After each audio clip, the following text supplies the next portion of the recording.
नमस्कार, राज की बात में आपका स्वागत है। विपक्ष में इन दिनों कोहराम मचा हुआ है।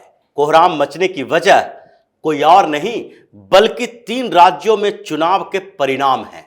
तो दूसरी तरफ उन पार्टियों की स्थिति भी खराब हो चुकी है जिन्होंने एनडीए छोड़ा था, यानी कि पीएम मोदी का कुनबा धीरे धीरे बढ़ रहा है और 2024 के चुनाव से पहले यह कुनबा और भी विशाल हो सकता है, क्योंकि छटपटाहट उन पार्टियों के भीतर है जिन्होंने किसी कारण से एनडीए को छोड़ दिया था, और बेचैनी उन पार्टियों के अंदर है जिसने कुछ समय पहले इंडी अलायंस में शामिल होने का फैसला किया था, क्योंकि अलायंस तो चरमरा रही है।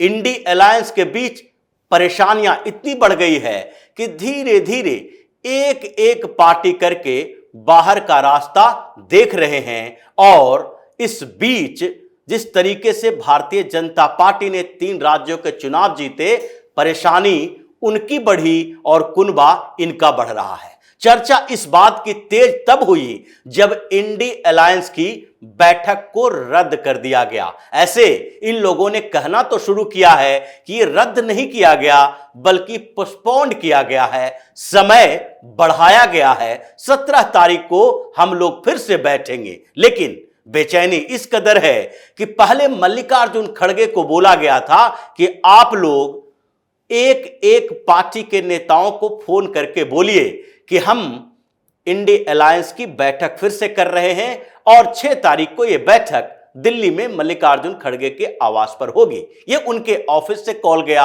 और खुद मल्लिकार्जुन खड़गे ने भी बात की। लेकिन जब मल्लिकार्जुन खड़गे ने सबसे बात की तो कहीं भी किसी तरीके सा रिस्पांस पॉजिटिव नहीं दिखा और परेशानियां फिर बढ़ी। फिर सोनिया गांधी ने अपने आवास पर 10 जनपद पर भी एक बैठक बुलाई और उस बैठक में यह तय किया गया कि अगर इन पार्टियों ने इनकार कर दिया तो हम क्या करेंगे, क्योंकि बेइज्जती तो है और ये बेइज्जती का सामना करना भी पड़ेगा।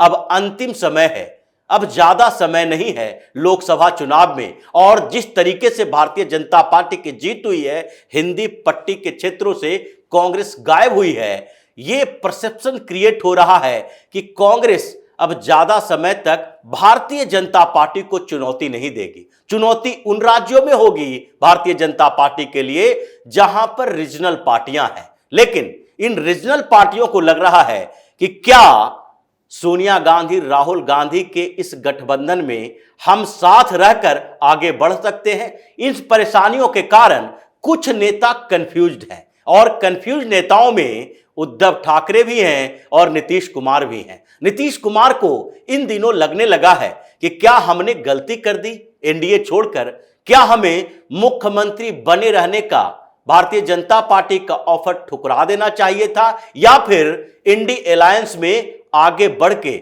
हम कुछ बेहतर कर सकते हैं। ये इसलिए लग रहा है क्योंकि इंडी अलायंस की तरफ से कोई भी संकेत ऐसा नहीं है कि इस अलायंस का कोऑर्डिनेटर या फिर पीएम का चेहरा नीतीश कुमार को बनाया जा सकता है। हालांकि जदयू में बार बार इस बात को प्रेशराइज किया जाता है, इंडी अलायंस के दूसरे पार्टनर से बात करके जदयू नेताओं का बयान भी सामने आता है कि नीतीश कुमार कामयाब हो जाएंगे इस गठबंधन की तरफ से पीएम उम्मीदवार बनने के लिए। लेकिन जब ममता बनर्जी की पार्टी उन्हें पीएम का उम्मीदवार बनाने का दबाव दे रही है, उद्धव ठाकरे की पार्टी उन्हें पीएम का उम्मीदवार बनाने के लिए दबाव दे रही है, तो ऐसे में समस्याएं पैदा हुई हैं। और इन समस्याओं के बीच सबसे ज्यादा कंफ्यूजन उद्धव ठाकरे और नीतीश कुमार के मन में है इस अलायंस का। हालांकि इस अलायंस में कहा जा रहा है कि 28 पार्टियां हैं, लेकिन ये 28 पार्टियां नाम की है। पार्टियां तो पश्चिम बंगाल में है, बिहार में है, झारखंड में है, महाराष्ट्र में है, जो बड़ी पार्टियां हैं जिससे गठबंधन करके कुछ फायदा हो सकता है कांग्रेस के लिए। और ये पार्टियां ममता बनर्जी की है, शरद पवार और उद्धव ठाकरे की, साथ ही उत्तर प्रदेश में समाजवादी पार्टी भी एक ऐसी पार्टी थी जो कांग्रेस से अलायंस करके थोड़ा बहुत परिणाम को परिवर्तित करने की क्षमता रखती है। लेकिन फिर भी इन सारी पार्टियों ने एक एक करके कांग्रेस से अपना नाता तोड़ना शुरू कर दिया है और कंफ्यूजन उद्धव ठाकरे के अंदर भी है। वो भी कोशिश कर रहे हैं कि किसी तरीके से फिर से हमारी वापसी हो जाए, लेकिन संभावना इस बात की कम इसलिए होती है क्योंकि उद्धव ठाकरे अपनी जिद को छोड़ना नहीं चाहते। वो चाहते हैं किस तरीके से महाराष्ट्र में उद्धव ठाकरे की पार्टी को नीचे गिराकर भारतीय जनता पार्टी धीरे धीरे ऊपर बढ़ती गई। वो इंट्रोस्पेक्शन करना नहीं चाहते। ये नहीं चाहते कि हम खुद के अंदर देखें कि हमने कैसे मुद्दे से अपने आप को भटकाया, किस तरीके से हमने पूरे संगठन को कमजोर किया, और अगर भारतीय जनता पार्टी उस कमजोर संगठन के बावजूद इनके नीचे रहती तो इसका मतलब था कि महाराष्ट्र में कांग्रेस और एनसीपी इन दोनों की ताकत बढ़ती। उद्धव ठाकरे को तो अगर सामान्य तरीके से भी अपने वैचारिक आधार पर सुदृढ़ रहना था तो इस बात को सोचना चाहिए था कि अगर भारतीय जनता पार्टी आगे नहीं बढ़ती, मजबूत नहीं होती महाराष्ट्र में, तो कांग्रेस और एनसीपी आगे बढ़ती होती और वो दोनों लगातार सरकार बनाती और इन दोनों पार्टियों का जो मेन मुद्दा है हिंदुत्व का, वो महाराष्ट्र में फिर से पिछड़ जाता। लेकिन उद्धव ठाकरे ये सोचने के लिए तैयार नहीं है। जब ये सोचना शुरू कर देंगे उसके बाद भारतीय जनता पार्टी के साथ आने की संभावना फिर से बढ़ जाएगी। हो सकता है कि जिस तरीके से शिवसेना के अंदर फूट पड़ी है वो फूट खत्म भी हो जाए, शिंदे और उद्धव ठाकरे एक भी हो जाएं, लेकिन इसके लिए उद्धव ठाकरे को थोड़ा सेक्रीफाइस करना पड़ेगा। और अगर भविष्य में अपने बेटे आदित्य ठाकरे के लिए एक आधार चाहिए तो कभी न कभी इन्हें सोचना पड़ेगा। लेकिन कंफ्यूजन शिवसेना के उद्धव ठाकरे गुट के अंदर है कि अगर हम कांग्रेस के साथ रहे, इन लोगों के साथ आगे बढ़ते रहे, तो हो सकता है आगे के चुनावों में हमारे लिए मुश्किलें और बढ़ जाए, हम जीरो पर आउट हो जाएं। नीतीश कुमार भी इसी कंफ्यूजन में हैं। वो बार बार कहीं न कहीं से नेगोशिएटर ढूंढ रहे हैं कि अब तो पीएम मोदी और शाह का गुस्सा शांत हो जाए, हमने गलती तो कर दी है और उस गलती का पछतावा तो नीतीश कुमार के पास है। क्योंकि जिस तरीके से फ्रस्ट्रेटेड नीतीश कुमार कुछ समय पहले से दिख रहे थे, उससे तो यही लगता है कि नीतीश कुमार के अंदर कंफ्यूजन इतना बढ़ गया, फ्रस्ट्रेशन इतना ज्यादा हो गया है कि वो विधानसभा के अंदर या बाहर बोलने के समय सोच नहीं पाते, उलूल जुलूल बातें बोलते हैं, अपमानजनक बातें बोलते हैं। और इसीलिए कांग्रेस को भी मौका मिला है, क्योंकि जब इंडी अलायंस की बैठक से इनकार कर दिया नीतीश कुमार ने, तो कांग्रेस के कुछ नेताओं ने बोलना शुरू कर दिया कि इंडी अलायंस के अंदर नीतीश कुमार को लेकर भी दो राय है। क्योंकि नीतीश कुमार इन दिनों जिस तरह की भाषा का उपयोग कर रहे हैं, जैसी बोली बोल रहे हैं, उससे तो इंडी अलायंस की कई पार्टियां उनके खिलाफ हो गई है। इसलिए नीतीश कुमार अब ये न सोचे कि ये जो विपक्षी एकता का सूत्रधार बनने की कोशिश उन्होंने की थी, उस कोशिश में पूरी तरीके से अब कामयाब हो पाएंगे। ये फ्रस्ट्रेशन नीतीश कुमार का है और इसलिए नीतीश कुमार भी कंफ्यूज्ड है, नेगोशिएशन करने की कोशिश कर रहे हैं, सोच रहे हैं कि कैसे भी हम फिर से एनडीए में शामिल हो जाएं। थोड़े बहुत इफ एंड बट तो लगे रहेंगे, लेकिन इसके अलावा जो सबसे ज्यादा भारतीय जनता पार्टी और पीएम मोदी का कुनबा बढ़ता दिखाई पड़ रहा है, ये इन कंफ्यूज लोगों में नहीं है, बल्कि उन स्टेट्स में है। जैसे बिहार में ही चिराग पासवान के अंदर अब कोई कंफ्यूजन नहीं है, वो सीधे तौर पर एनडीए में शामिल हो चुके हैं, मांझी शामिल हो चुके हैं और इसलिए ये लोग अब पूरी तरीके से तैयार हैं। नीतीश कुमार हो, लालू यादव हो या दोनों का गठबंधन हो, या फिर नीतीश कुमार फिर से एनडीए में शामिल होने की गुंजाइश रखते हो, उन सारी परिस्थितियों को देखते हुए ये लोग भारतीय जनता पार्टी के साथ आ चुके हैं। कुशवाहा भारतीय जनता पार्टी के साथ आ चुके हैं। लेकिन झारखंड में भी कुछ जो छोटी पार्टियां हैं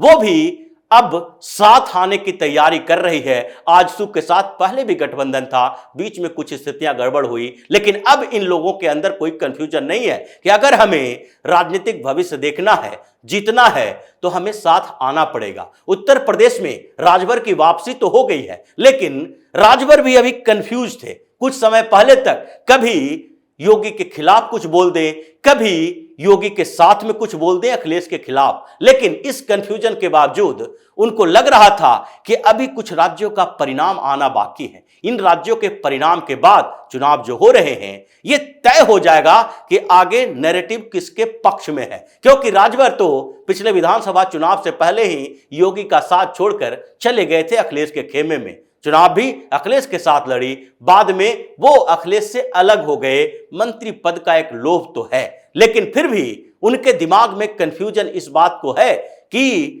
आगे क्या होने वाला है। जबकि 3 राज्यों में भारतीय जनता पार्टी की बड़ी जीत मिली, राजभर अब पूरी तरीके से कंफर्म है एनडीए में ही रहना है। इसमें कंफ्यूजन एक और पार्टी को है और वो है आरएलडी को। जयंत चौधरी पिछले 6 महीने से इस बात के लिए कंफ्यूज रहे हैं कि आगे के चुनाव जो लोकसभा होने वाला है, अगर भारतीय जनता पार्टी हमें 1 या 2 सीटों का भी ऑफर करती है तो क्या हमें उनके साथ जुड़ना चाहिए, क्योंकि कई बार उन्होंने संकेत दिया है कि अगर बिरयानी खाना हो, खीर खाना हो तो बेहतर खाना खाना चाहिए, हम सामान्य नहीं खाएंगे। यानी कि अगर गठबंधन करना हो तो हम गठबंधन उस दल से करें जिससे जीत की संभावना ज्यादा है। और भाजपा के साथ तो इनका पुराना नाता रहा है, कई बार अलायंस करके चुनाव लड़े हैं और सबसे ज्यादा उत्तर प्रदेश विधानसभा चुनाव में सीटें अगर आरएलडी ने जीती थी तो वो भारतीय जनता पार्टी से गठबंधन के बाद ही जीती थी, 14 सीटें। लेकिन आज उसके बाद जब भाजपा को छोड़ के अलग हुए, लोकसभा में दोनों बाप बेटे भी हार गए, यानी जयंत चौधरी, चौधरी अजीत सिंह दोनों हार गए थे। और साथ ही विधानसभा के चुनावों में 7-8 सीटों का आंकड़ा उससे पार नहीं कर पाए। तो इस बीच जयंत चौधरी की वापसी की संभावना बढ़ गई है। 1-2 सीटों पर वो मैनेज करने के लिए तैयार हैं, क्योंकि भारतीय जनता पार्टी के पास अभी नेगोशिएशन करने के लिए ज्यादा क्षमता हो गई है, बढ़ गई है। यह क्षमता कांग्रेस को लग रहा था और कांग्रेस ने इसीलिए इंडी अलायंस की बैठक पहले नहीं बुलाई थी, सीट शेयरिंग फार्मूला पर बातचीत नहीं कर रही थी, क्योंकि कांग्रेस के नेताओं को लग रहा था इन चुनावों के नतीजों के बाद जब हम जीत जाएंगे तो ये दूसरी पार्टियों से नेगोशिएशन करने के लिए हमारा एक मजबूत आधार होगा। लेकिन हुआ उल्टा, और इसीलिए आज राहुल गांधी, सोनिया गांधी, मल्लिकार्जुन खड़गे सारे रीजनल पार्टियों के नेताओं से, ममता बनर्जी से, नीतीश कुमार से, उद्धव ठाकरे से, शरद पवार से, स्टालिन से फोन कर कर के बात कर रहे हैं कि ऐसे मुश्किल समय में हमारी मदद करो। गिड़गिड़ाना कहते हैं इसको, बात करना नहीं कहा जा सकता। लेकिन फिर भी ये लोग अभी रुके हुए हैं कि पहले कांग्रेस को मंथन करने दो, उसे अपनी औकात पर आने दो,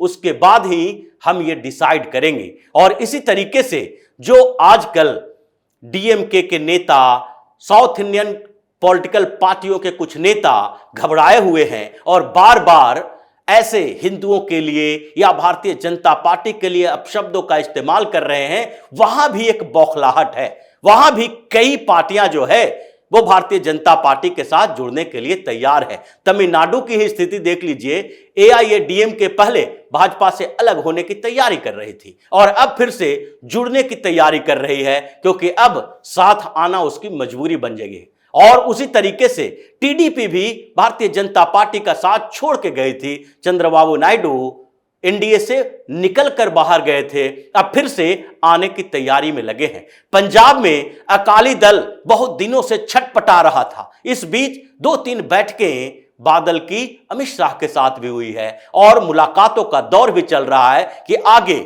लोकसभा चुनाव से पहले हमारे साथ गठबंधन होना चाहिए। और इस बार जो गठबंधन होगा उसमें अकाली दल का नेगोशिएशन नहीं चलेगा, भारतीय जनता पार्टी का चलेगा। यानी कि धीरे धीरे पीएम मोदी का कुनबा और भी ज्यादा बढ़ रहा है, क्योंकि लोगों का भरोसा है, चुनाव में जीत मिल रही है और पॉलिटिकल पार्टियां जो इधर उधर भटकती है उसका मेन जो व्यू होता है, मेन विचार होता है, वो जीत होता है। अगर वो जीत नहीं पाई तो फिर राजनीति करने के कोई मायने नहीं है। इसलिए भारतीय जनता पार्टी के नेतृत्व में एनडीए धीरे धीरे और बढ़ेगा और जो इंडी अलायंस की 28 पार्टियों की बात हो रही है वो धीरे धीरे घटता हुआ 10 से 15 तक पहुंच जाएगा, ऐसी संभावना कुछ समय से दिखाई पड़ रही है। तो इसी तरह की खबरों के साथ फिर से हाजिर होंगे, तब तक के लिए बने रहिए हमारे साथ और देते रहिए हमें सहयोग, ताकि इसी तरह की खबर हम आपके लाते हैं। धन्यवाद।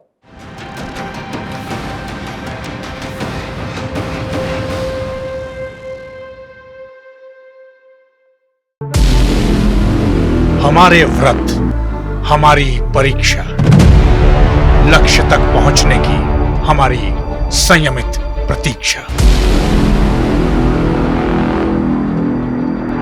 हमारे छठ से और हमारे हठ से पूरी दुनिया वाकिफ है। हमें विकल्प पर नहीं, अपने दृढ़ संकल्प पर अटूट विश्वास है,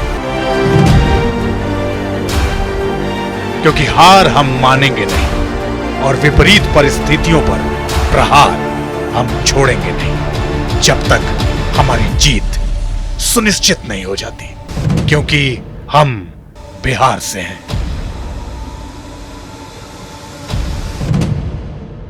कैपिटल टीवी पर मैं अमित प्रकाश लेकर आ रहा हूं बिहार पर एक ब्रांड न्यू स्पेशल शो, हम बिहार से हैं।